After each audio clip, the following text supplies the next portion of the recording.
Hello friends, कैसे हैं आप लोग।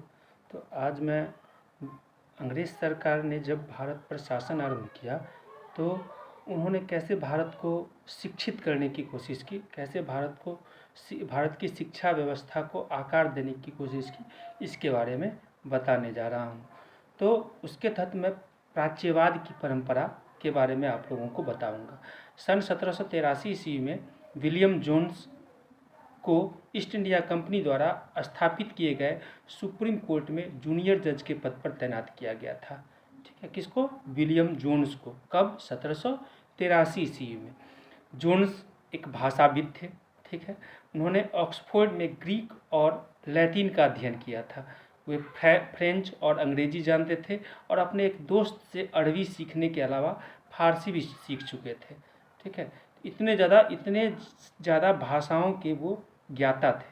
ठीक है, वह प्रतिदिन संस्कृत विद्वानों के साथ बैठकर उनसे संस्कृत की बारीकियाँ, उसकी व्याकरण और संस्कृत काव्यों का अध्ययन करने लगे थे।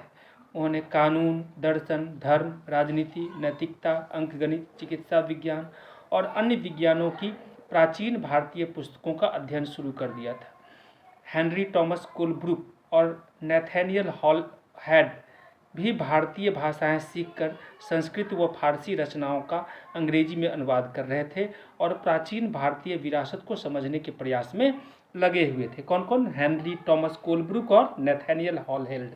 ठीक है, ये भी भारतीय भाषाएं सीखकर संस्कृत और फारसी रचनाओं का अंग्रेजी में अनुवाद कर रहे थे और प्राचीन भारतीय विरासत को समझने के प्रयास में लगे हुए थे।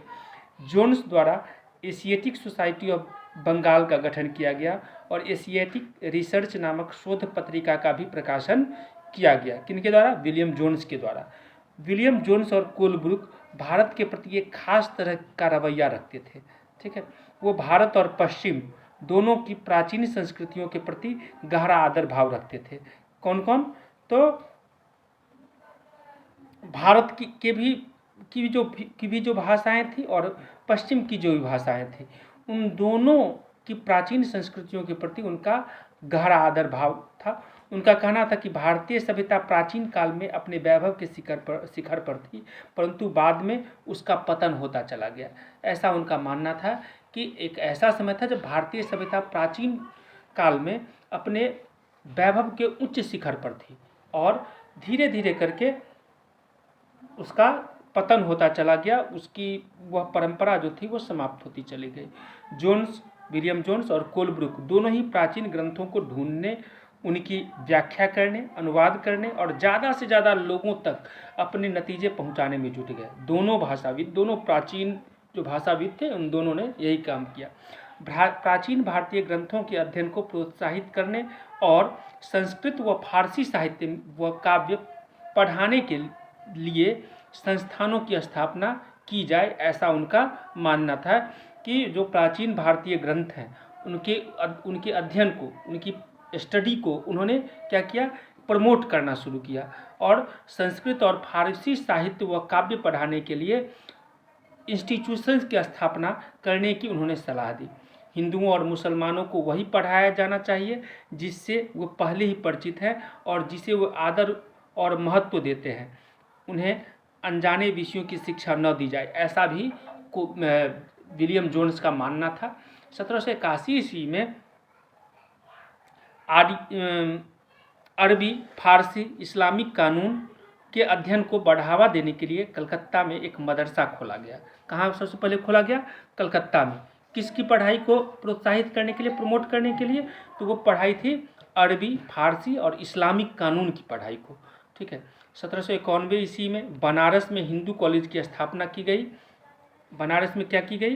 हिंदू कॉलेज की स्थापना की गई ताकि वहाँ प्राचीन संस्कृत ग्रंथों की शिक्षा दी जा सके और देश का शासन चलाने में मदद मिले। ठीक है, चूँकि भारत के लोग अपनी भाषा के प्रति ज़्यादा जागरूक थे उस समय में। भारत या किसी भी देश में होता है कि जब वो अपनी भाषा को ज़्यादा जानते हैं, ठीक है, अपनी भाषा की समझ उनमें ज़्यादा होती है, तो जिसके कारण उन्होंने यह भी कहा कि उनको उसी विषय की, विलियम जोन्स ने कहा था कि उनको उसी विषय में पढ़ाई उसकी व्यवस्था की जाए जिस विषय को वो जानते हैं। परंतु कंपनी के सभी अफसर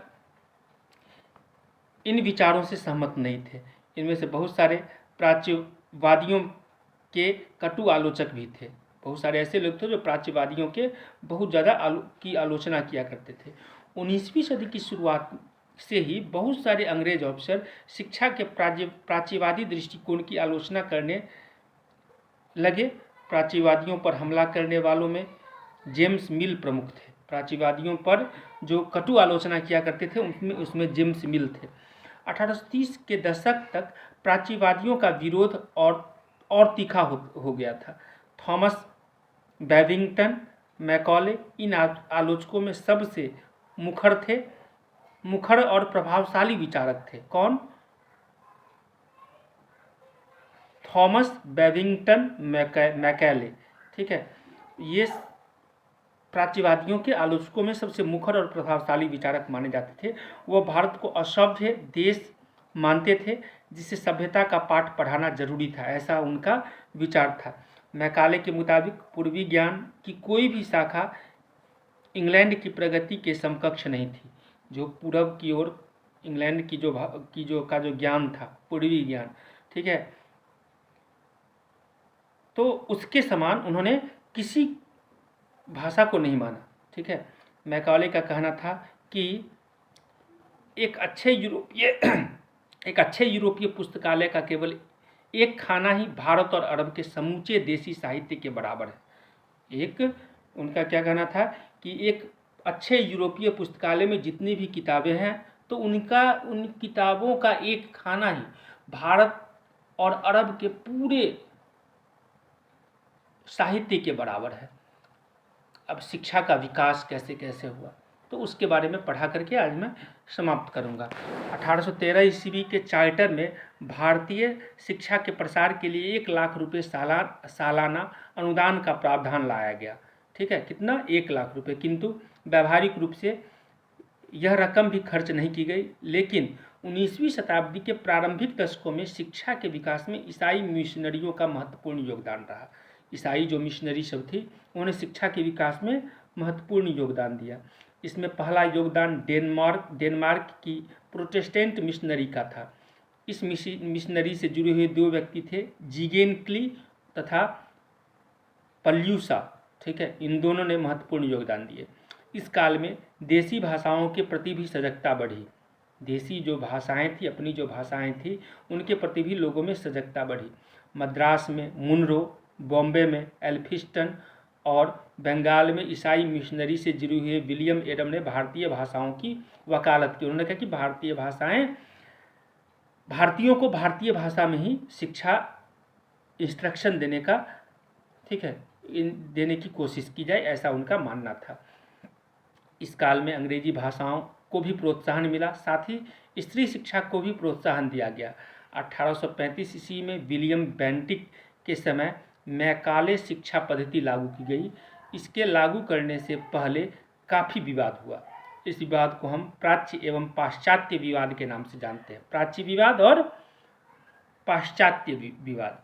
अंत में पाश्चात्यवादियों की जीत हुई और शिक्षा के माध्यम के रूप में अंग्रेजी भाषा को अपना लिया गया, ठीक है। थैंक्स। आज मैं इतना ही कहकर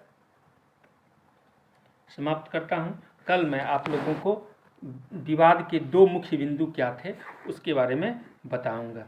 थैंक्स।